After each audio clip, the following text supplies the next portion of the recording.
I have you guys to discuss about, or maybe this is the set number 1 of mock test. So let's start in question answers format because this is the best format to know and understand a thing very well.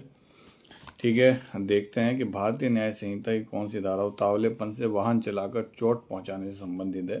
धारा 281 एक ऐसी धारा है, यदि कोई व्यक्ति है और वो उतावलेपन से वाहन चला रहा है और उससे किसी को चोट लग जाती है तो कहीं ना कहीं एक हीनियस क्राइम की श्रेणी में आ जाएगा। एक क्राइम है क्योंकि किसी भी व्यक्ति को टक्कर मारना उतावलेपन से वाहन चलाने के कारण, तो एक क्राइम है।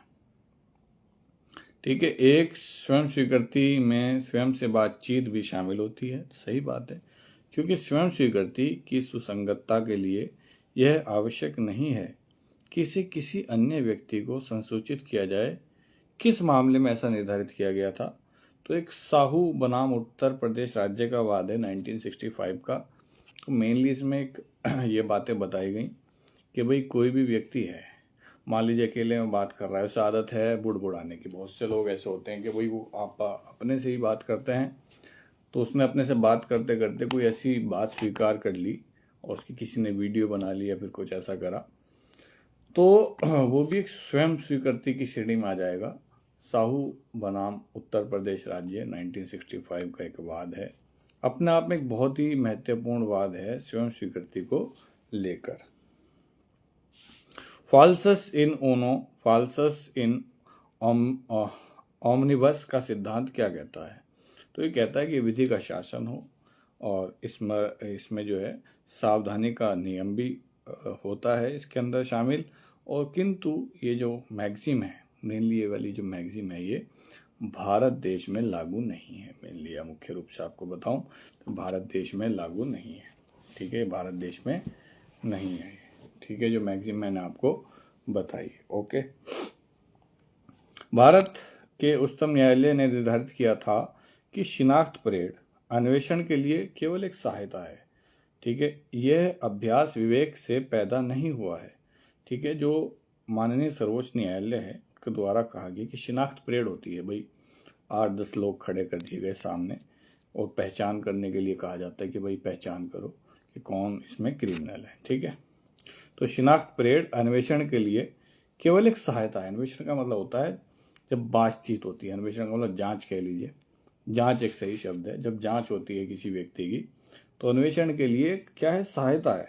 यह अभ्यास विवेक से पैदा नहीं हुआ है। ये अभ्यास जो है विवेक से पैदा नहीं हुआ है। विवेक का मतलब समझ रहे होंगे कि विवेक का मतलब एक कॉमन चीज़, कि विवेक का मतलब सोच क्या कहती है, उससे पैदा नहीं हुआ है। ये अन्वेषण में सहायता करता है। ये वहाँ से इसका जो एक तरीके से आधार है, विधिक आधार यदि हम कहूँ तो ये कहीं ना कहीं वहाँ से लिया गया है। ठीक है, शिनाख्त परेड अन्वेषण के लिए सहायक है, वहाँ से ये लिया गया है।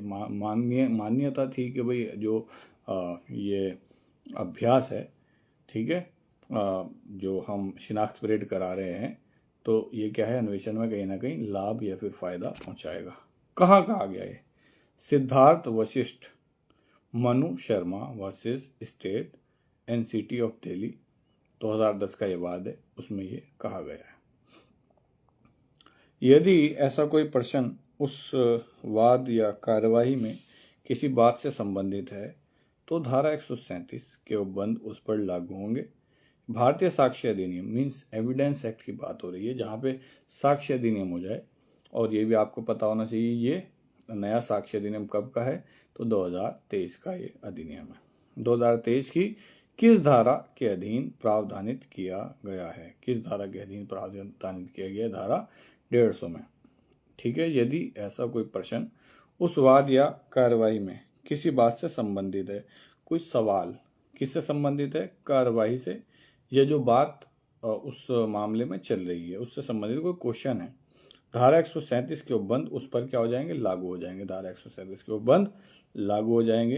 ये भारतीय साक्ष्य अधिनियम की किस धारा में बताई गई है ये वाली बात, कि भाई अगर कोई रिलेटेड कोई क्वेश्चन है, किसी मामले से रिलेटेड कोई क्वेश्चन है, ठीक है, तो वो जो क्वेश्चन है वो कब उठाया जाना चाहिए, कैसे उठाना जाना चाहिए?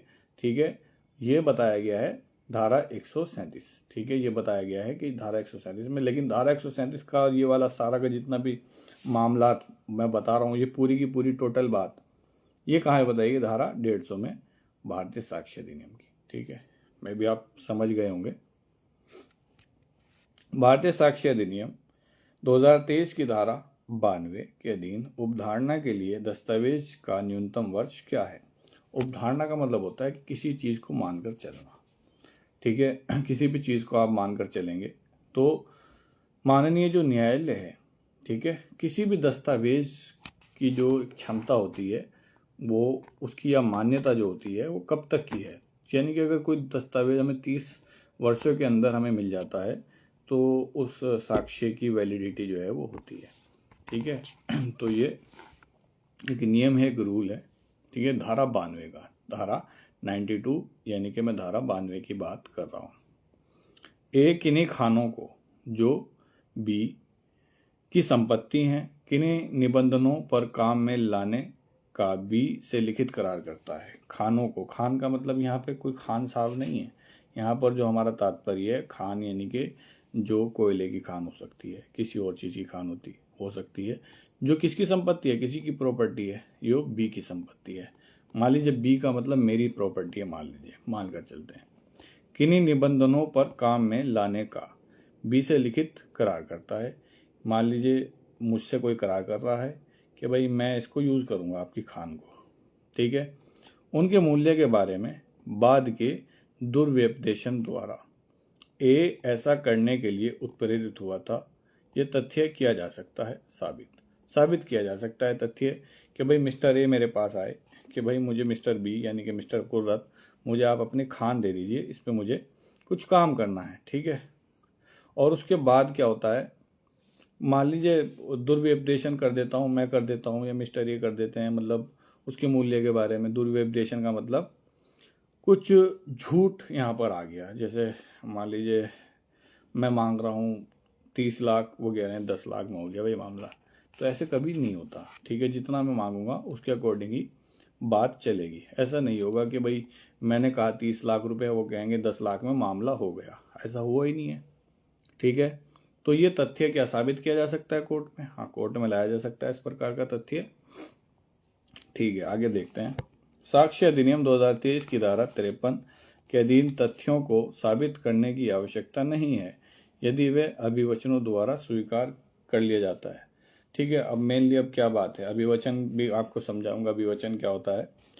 कोर्ट में जब आप कोई व्यक्ति जाता है, मान लीजिए मैं कोर्ट में जाता हूँ, कोर्ट में जाने के बाद मैं अपना जो कथन कह रहा हूँ, मैं अपनी बात कह रहा हूँ, दूसरा व्यक्ति अपनी बात कह रहा है, तो ये जो मैं बात कह रहा हूँ इसी को हम अभिवचन कहते हैं, पहली बात, ठीक है। अब क्वेश्चन की तरफ बढ़ता हूँ।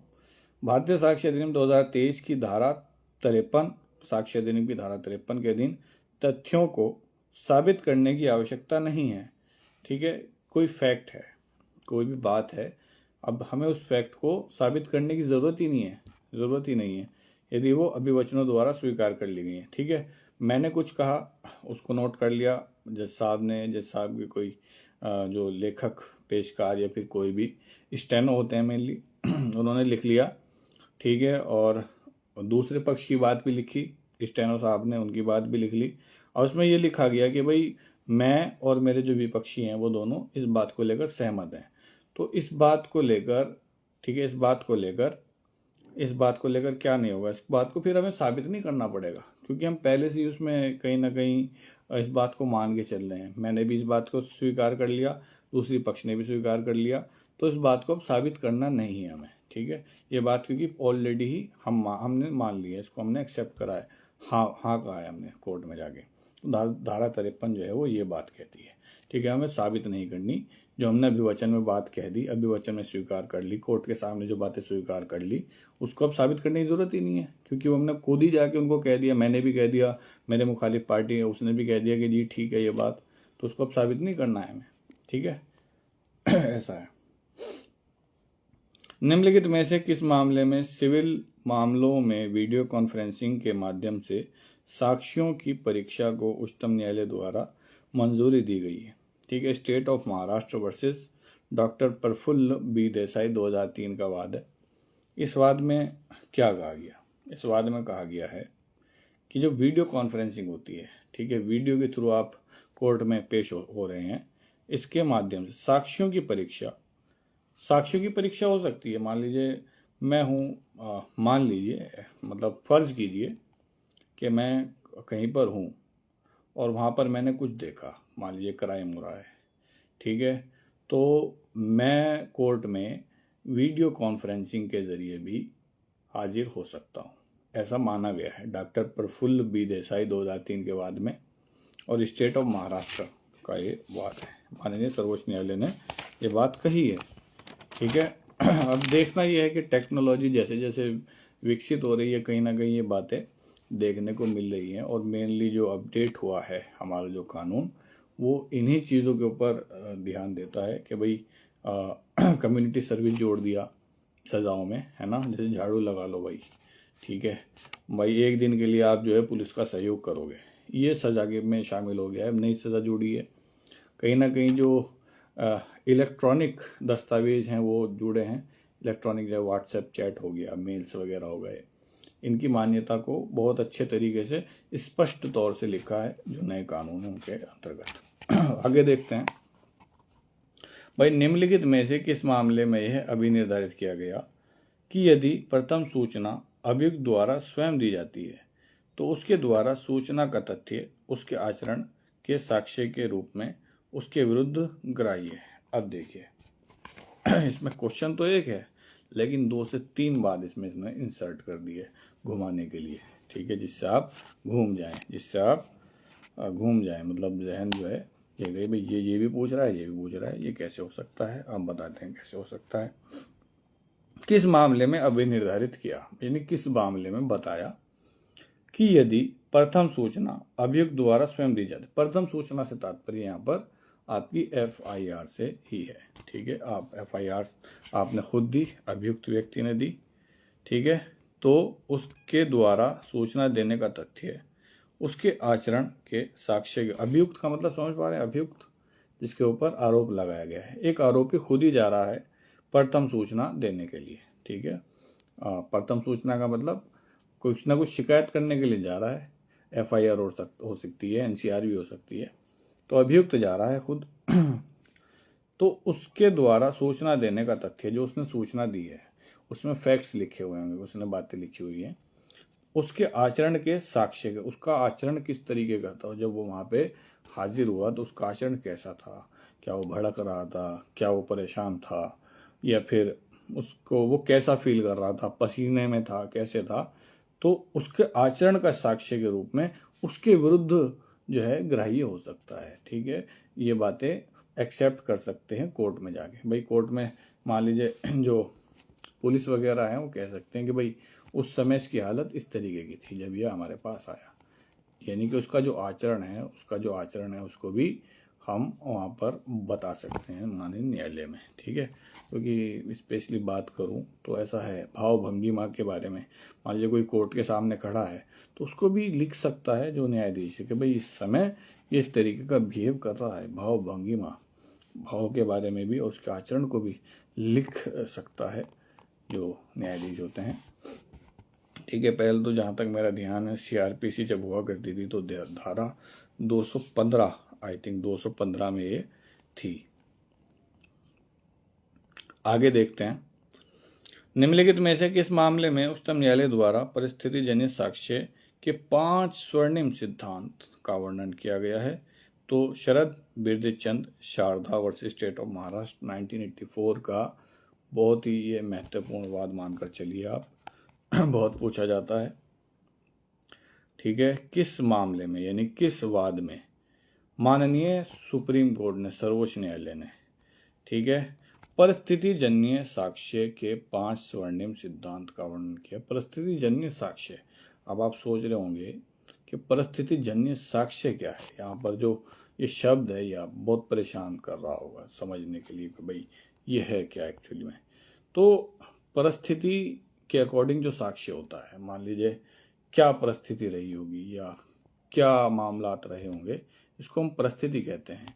और जब उसका कोई रिकॉर्ड हमें मिल जाता है, कोई भी मान लीजिए सीसीटीवी मिल गया या फिर कुछ एविडेंस मिल जाता है, मेनली परिस्थिति के अकॉर्डिंग या परिस्थिति के आधार पर जो साक्ष्य में मिला उसको परिस्थिति जन्य साक्ष्य हम बोलते हैं। और इससे रिलेटेड 5 गोल्डन सिद्धांत जो है ये शरद जो बिरदीचंद शारदा जो वाद है स्टेट ऑफ महाराष्ट्र 1984 उसमें ये 5 सिद्धांत बताए हैं।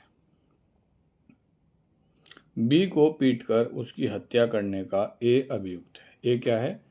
ए ने बी को पीटा फिर उसकी हत्या कर दी, या बी या उसके पास खड़े लोगों द्वारा जो कुछ भी पिटाई के समय या उससे इतने अल्पकाल पूर्व या पश्चात कहा या किया गया था वह उसी समय व्यवहार का भाग बन गया, वह क्या है? सुसंगत है। मान लीजिए एक व्यक्ति है ए, वो आता है आने के बाद उसने गालियाँ दी बी को उसने फिर पीटा, बी की हत्या कर दी और जाते हुए भी मान लीजिए हथियार लहरा रहा है या फिर डंडा लहरा रहा है, जाते हुए भी गालियाँ देते जा रहा है। अब कोई व्यक्ति है उसने जाते हुए गालियाँ देते सुन लिया या कोई स्टार्टिंग में उसको गालियाँ देते हुए बुरा भला कहते हुए सुना, तो वो भी एक रिलेवेंट फैक्ट है, जब वो न्यायालय में जाकर कह सकता है कि भाई हाँ मैंने तो ये सुना था। ठीक है, तो ये सुसंगत तथ्य है, इसे हम रिलेवेंट फैक्ट बोलते हैं। बी के कुत्ते द्वारा जिसका हिंसा होना बी जानता था कि भाई ये हिंसक है मेरा कुत्ता, किए गए नुकसान के लिए बी पर ए वाद लाता है। ए ने FIR करी या फिर परिवाद किया which is under section 2 clause 1H of BNSS। Okay, ये क्लियर हो गया। वाद लाता है निम्नलिखित में से कौन से तथ्य मामले के लिए सुसंगत है? मामले के लिए कौन सा तथ्य रिलीवेंट है? ठीक है, तो ये तथ्य सुसंगत है कि ये तथ्य है कि कुत्ते ने पहले XYZ को काटा और यह कि उन्होंने बी से शिकायतें की थी। ठीक है, मान लीजिए मिस्टर बी है, वो उसका कुत्ता बहुत डेंजरस है और वो काटता है मेनली लोगों को, और उसने पहले भी 3 लोग XYZ इनको काटा। ठीक है, तो उनको भी मैं साथ लेकर जा सकता हूँ कि भाई पहले इनके भी काट चुका, इन्होंने शिकायत करी, लेकिन जो मिस्टर जिनका ये कुत्ता है उन्होंने कोई भी ध्यान नहीं दिया। ठीक है, यानी गैर जिम्मेदार व्यक्ति हैं ये। ठीक है, हम कह सकते हैं। ठीक है, तो वहाँ पे जो फिर वाद जो चलेगा वो उन्हीं मिस्टर पर चलेगा जिनका कि वो कुत्ता है। ठीक है यह है। सी की हत्या करने के लिए ए का विचारण हो रहा है, ट्रायल चल रहा है। ये दर्शित करने के लिए साक्ष्य है कि सी की हत्या ए और बी द्वारा की गई थी और यह कि बी ने कहा था कि ए और मैंने सी की हत्या की। ए के विरुद्ध यह साक्ष्य कैसा साक्ष्य है? तो ये ए और बी को संयुक्त रूप से विचारित नहीं किया गया है। ठीक है, इस पर विचार नहीं किया जाना चाहिए। अब कोई व्यक्ति कोर्ट में है, कोर्ट में वो कहे कि भाई मैंने और मिस्टर अफजल हुसैन साहब ने, क्योंकि अफजल हुसैन साहब सुन रहे हैं। ठीक है, एक फ़र्ज़ कीजिए, एग्जाम्पल के तौर पे कह रहा हूँ, कभी ऐसा ना हो सकता है ना होगा, तो अफजल हुसैन साहब आपके लिए मैं ये बात बोल रहा हूँ क्योंकि आप सुन रहे हैं तो आपका जिक्र होना चाहिए। अरकम साहब सुन रहे हैं तो उनका भी जिक्र होगा आगे। तो वो कहता है कि भाई मैंने और अफजल हुसैन साहब ने क्या किया है, एक व्यक्ति को मारा है, एक व्यक्ति की पिटाई कर दी मान लीजिए। ठीक है, और अब क्या अफजल हुसैन साहब वहाँ पे है ही नहीं, अफजल हुसैन साहब जानते ही नहीं क्या मामला चल रहा है, तो इस मामले को वहाँ तक माना जाएगा जहाँ तक वो मान के चल रहा है कि मैंने पिटाई की। अफजल हुसैन साहब के ऊपर कोई भी उंगली नहीं उठा सकता। ठीक है, ये बहुत आसानी से आप समझ गए होंगे। दांडिक विचारण या जांच इस धारा के अर्थ के अंतर्गत अभियोजक और अभियुक्त के बीच कार्यवाही समझी जाएगी। दांडिक विचारण से तात्पर्य समझ रहे होंगे कि कोई ऐसा विचारण चल रहा है जहाँ पे दंड मिलना है एक व्यक्ति को, यह जांच इस धारा के अंतर्गत अभियोजक, अभियोजक यानी जो आरोप लगाता है, अभियोजक और अभियुक्त के बीच कार्यवाही समझी जाएगी। तो ये कार्यवाही किसके बीच समझी जा रही है? अभियोजक और अभियोजन पक्ष के बीच। ठीक है, अभियोजन, अभियोजक और अभियुक्त। अभियोजन का मतलब होता है जो कहीं ना कहीं आरोप लगाता है किसी पर, और अभियुक्त जिसके ऊपर आरोप लगाया गया के बीच कार्यवाही समझी जाएगी। तो कौन सी धारा है, कौन सी धारा बात करिए कि दांडिक विचारण या जांच, इस धारा के अंतर्गत दोनों के बीच जो आरोप लगा रहा है, जो आरोप जिसके ऊपर आरोप लगाया गया है के बीच क्या समझी जाएगी? कार्यवाही समझी जाएगी। धारा 27 साक्ष्य अधिनियम की ये बात करती है। रेस जस्टे का सिद्धांत किस धारा में है? पहले रेस जस्टे का सिद्धांत जो पुराना जो हमारा कानून था साक्ष्य अधिनियम, सेक्शन 6 में हुआ करता था, लेकिन अब ये जो सेक्शन 4 है, ये नए कानून में BSA मीन्स भारतीय साक्ष्य अधिनियम 2023, ये जो है इसमें आ गया है। अरकम साहब आपको बताता हूँ कि रेस जस्टे है क्या। रेस जस्टे एक बहुत ही सरल सिद्धांत है, नाम इसका भारी भरकम लग सकता है। रेस जस्टे का मतलब मैं आपको बता रहा हूँ, इसको मैं परिभाषित करने जा रहा हूँ। मान लीजिए मैंने फर्ज कीजिए मैंने किसी कमरे में जाकर तोड़फोड़ करी, ठीक है, उसमें जो फिर लकड़ी के टुकड़े ये सब मिलते हैं, ठीक है, तो ये कहीं ना कहीं मेरा आना, मेरा तोड़ना और फिर मेरा जाना, इस बीच जितनी बातें हुई हैं, इस सर्कल में जितनी बातें हुई हैं, ठीक है, क्योंकि ये कड़ियाँ जुड़ी हुई हैं कि मैं आया, आने के बाद वहाँ पर पाया जाता है कि वहाँ पे टूट फूट हुई है, तो यानी कि मान के चला जाएगा कोर्ट द्वारा कि क्योंकि ये एक ही बंदा सिंगल पर्सन आया था तो इसी ने ये तोड़फोड़ की होगी। ठीक है, तो मान के चला जाएगा कि मेरे द्वारा ऐसी तोड़फोड़ की गई है अकॉर्डिंग टू रेस जस्टे का सिद्धांत। ठीक है अरकम साहब। साक्ष्य अधिनियम 2023 की धारा 2(1) के अनुसार निम्नलिखित में से किसे साक्ष्य नहीं माना जाता? तो न्यायालय में जो प्रस्तुत किए गए शपथ पत्र हैं इनको साक्ष्य नहीं माना जाता। वो तो आप शपथ दे रहे हैं कि हाँ भाई ये मेरे द्वारा बात कही गई है, ये साक्ष्य नहीं है, साक्ष्य अलग चीज है। ये न्यायालय से चाहता है कि न्यायालय उन तथ्यों के कारण जिनके सत्य होने का वह प्रख्यान कर रहा है, बी प्रख्यान करता है, यह निर्णय दे कि वह बी के कब्जे में की अमुक भूमि का हकदार है, ये चाहता है। तो एक उन तथ्य को यह तथ्य का अस्तित्व साबित करना है। मान लीजिए मैं आरोप लगाता हूँ, अल्लाह ना करे, खुदा ना करे कि मैं ऐसा आरोप लगाऊं अरकम साहब पर कि भाई अरकम साहब ने 70 कदम दूर कि मेरी कोई अंगूठी ले गए अरकम साहब। मैंने आरोप लगाया अरकम साहब पर, ठीक है, तो ये साबित जो करना है कि भाई अरकम साहब जो है अंगूठी ले गए थे मेरी, तो ये साबित मैं करूंगा, ना कि अरकम साहब करेंगे। बर्डन ऑफ प्रूफ उस व्यक्ति के ऊपर होता है जो आरोप लगाता है। ठीक है, जो आरोप लगाता है, बर्डन ऑफ प्रूफ उस व्यक्ति के ऊपर होता है।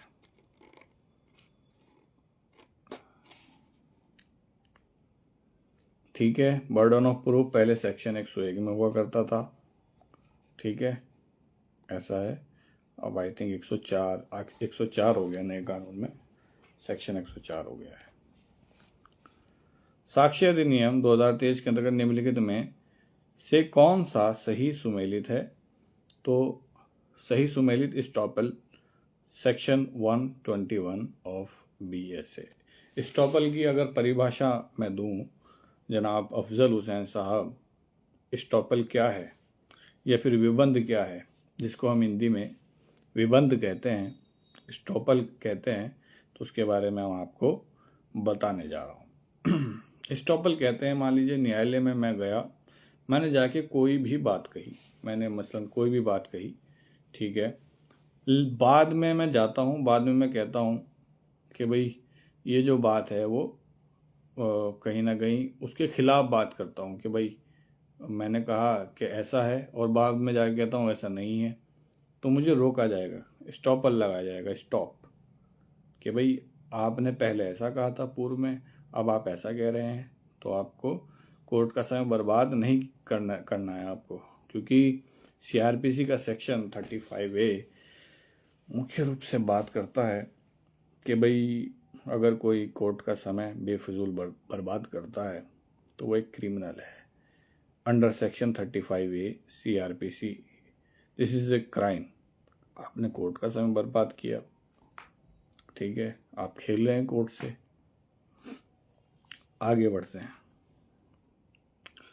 हत्या का अभियुक्त ए अभिकथित करता है कि वह गंभीर और अचानक प्रकोपन के कारण आत्मनियंत्रण की शक्ति से वंचित हो गया था।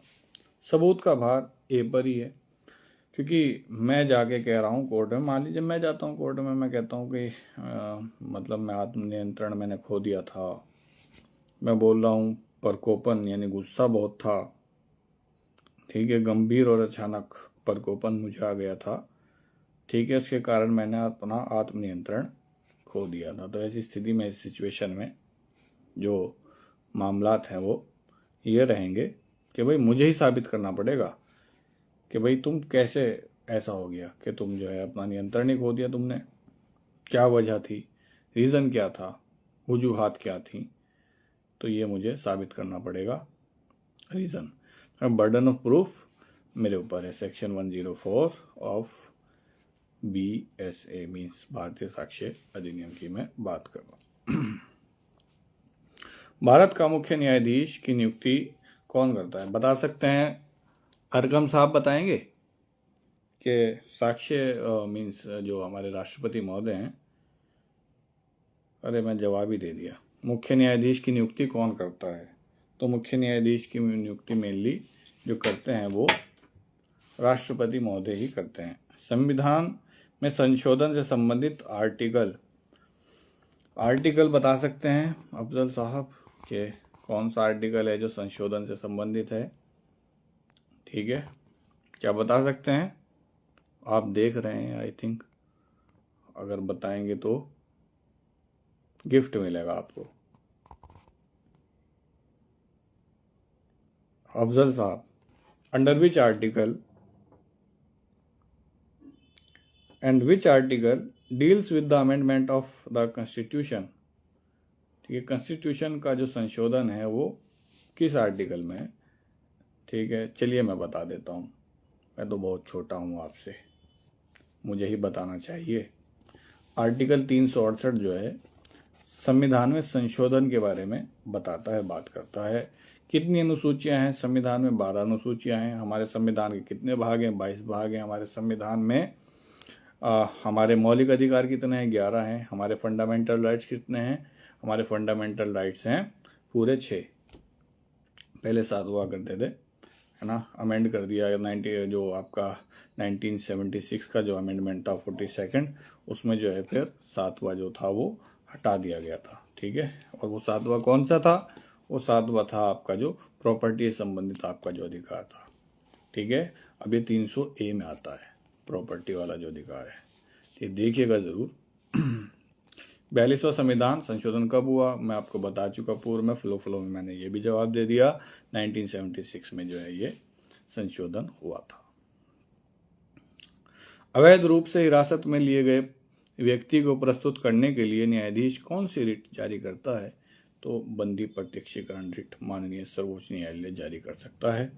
अरकम साहब अगर आपको बताऊं, और अफजल हुसैन साहब अगर आपको बताऊं, रिट्स 5 प्रकार की होती हैं। कितने? 5 प्रकार की। आपको बताता हूँ 5 की 5 रिट्स।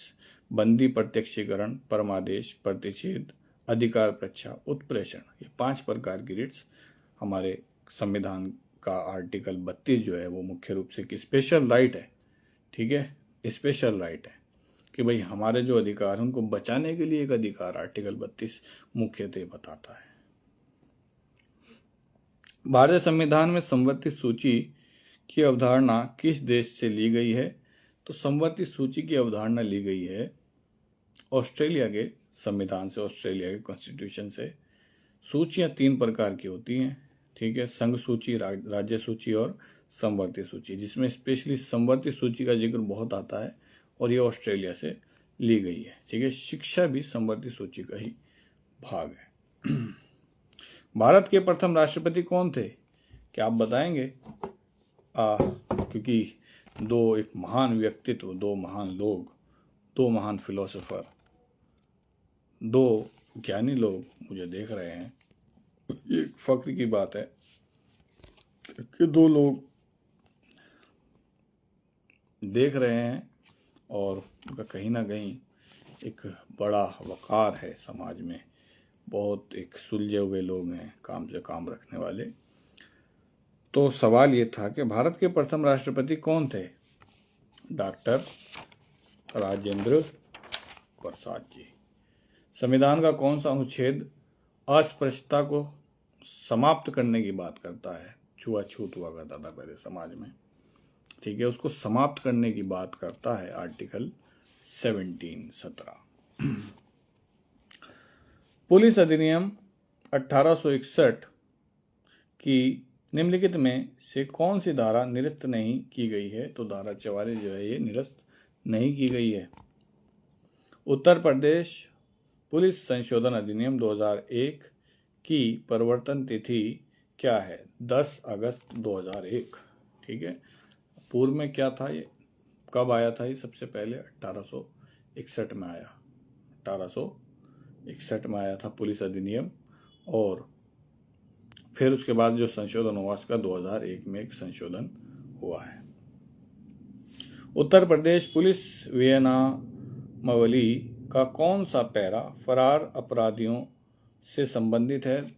पैरा नंबर 215 से 222 इज रिलेटेड टू फरार जो आरोपी होते हैं, फरार अपराधी होते हैं उनसे। एक जनपद में आपराधिक प्रशासन का प्रधान डिस्ट्रिक्ट मजिस्ट्रेट होता है। डिस्ट्रिक्ट मजिस्ट्रेट आप समझ रहे होंगे, अरकम साहब और अफजल साहब डिस्ट्रिक्ट मजिस्ट्रेट, डीएम साहब को कहते हैं, ठीक है। एक पुलिस आरक्षी झूठे चोरी के मामले में किसी व्यक्ति को थाने में रोके रखता है और फिर उससे पैसे लेकर छोड़ देता है। वह किस अपराध के लिए उत्तरदायी होगा? तो सदोष परिरोध, ठीक है, सदोष अवरोध और सदोष परिरोध। आप एक बार बेर एक्ट उठाएं, बेर एक्ट का मतलब कानून की किताब उठाएं, उसका सेक्शन 127 पढ़ें, जहां आपको, मुझे पूरी उम्मीद ही नहीं पूरी आशा है, जहां पर आपको सदोष परिरोध की परिभाषा, सदोष परिरोध की हेडिंग सहित आपको मिलेगी। पुलिस अधिनियम की किस धारा के अंतर्गत कुछ परिस्थितियों में किसी जिले में अतिरिक्त पुलिस बल प्रदान किया जाता है? अतिरिक्त पुलिस बल की आवश्यकता होती क्यों है? कि भाई सिचुएशन कंट्रोल में नहीं होती कहीं पर, तो वहां पर अतिरिक्त पुलिस बल जो है वो लगाया जाता है, which is under section 15 of police अधिनियम मीन्स पुलिस एक्ट। किस धारा के अंतर्गत, पुलिस अधिनियम की किस धारा के अंतर्गत राज्य सरकार को पुलिस बल के सदस्यों की सेवा शर्तों से संबंधित नियम व विनियम बनाने का अधिकार है? तो धारा 2 सेक्शन 2।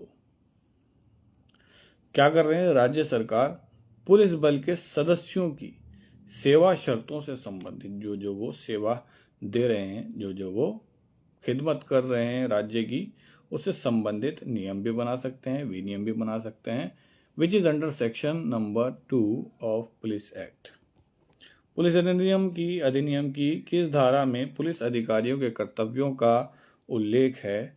तो धारा 23। जिस तरीके से आपके कर्तव्य होते हैं उसी प्रकार से पुलिस अधिकारियों के भी कुछ कर्तव्य होते हैं, पुलिस अधिकारियों के भी कर्तव्य होते हैं, which is under section 23 of police act, ठीक है। आप बताइएगा ज़रूर अफजल हुसैन साहब और अरकम साहब कि आपको कैसा लग रहा है ये जानकारियाँ।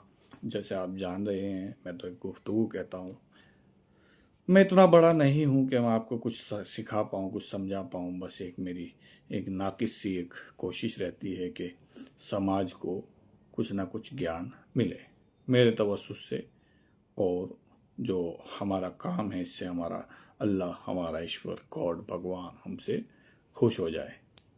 अरकम साहब बताइएगा, ज़रूर कमेंट कीजिएगा। पुलिस अधिनियम 1861 कि कौन सी धारा सामान्य डायरी से संबंधित प्रावधान रखती है? धारा 44। सामान्य डायरी एक मेंटेन करके रखते हैं पुलिस अधिकारी। आगे देखते हैं, लोकसभा और जुलूसों के विनियमन तथा उनके लाइसेंस से संबंधी प्रावधान पुलिस अधिनियम 1861 की किस धारा में है?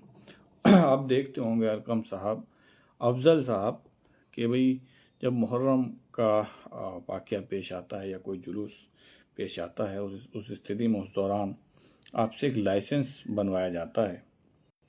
ठीक है, जुलूसों से संबंधित वो लाइसेंस होता है। ठीक है, तो ये किस धारा में बताएगी? धारा 30 में ये बात बताएगी। उत्तर प्रदेश पुलिस विनियमावली के अनुसार ग्राम चौकीदार किसके प्रति उत्तरदायी होता है? ये उत्तरदायी होते हैं जो आपके क्या बताऊं आपको, डीएम साहब के प्रति उत्तरदायी होते हैं ग्राम चौकीदार। त्योहारों के अवसर पर मार्गों पर बजने वाले संगीत की ध्वनि को नियंत्रित करने का अधिकार जनपद पुलिस अधीक्षक को पुलिस अधिनियम की किस धारा के किस खंड के अंतर्गत प्राप्त है? धारा 30 का क्लोज 4 लगा कर आ जाइए अगर कोई आपसे प्रश्न पूछता है। पुलिस अधिनियम 1861 की धारा 25 के अंतर्गत अज्ञात अनक्लेम्ड संपत्ति का चार्ज कौन लेता है? कोई भी पुलिस अधिकारी अनक्लेम्ड संपत्ति का चार्ज, अनक्लेम्ड प्रॉपर्टी का चार्ज जो है ले सकता है। ठीक है, धारा 25 में बात बताई गई है। प्रत्येक पुलिस अधिकारी जो है इसका अनक्लेम्ड जो प्रॉपर्टी होती है इसका संज्ञान ले सकता है। पुलिस अधिनियम 1861 की धारा 7 के अंतर्गत पुलिस महानिरीक्षक समझ रहे हैं? आईजी साहब की मैं बात कर रहा हूं। पुलिस महानिरीक्षक आईजी साहब को कहते हैं। ठीक है, कि वैधानिक शक्तियां किसके अधीन होती हैं? तो आर्टिकल 311 एक ऐसा आर्टिकल है जो मेनली जो IAS PCS ऑफिसर्स होते हैं, ठीक है, उनकी वैधानिक शक्तियां जो हैं वो आर्टिकल 311 में मेनली बताई गई हैं। ठीक है, सुनने के लिए बहुत बहुत धन्यवाद। इजाज़त चाहूँगा अरकम साहब एंड अफजल हुसैन साहब, बहुत बहुत धन्यवाद आपका, बहुत बहुत शुक्रिया, आपने इस नाचीज़ को इतना समय दिया।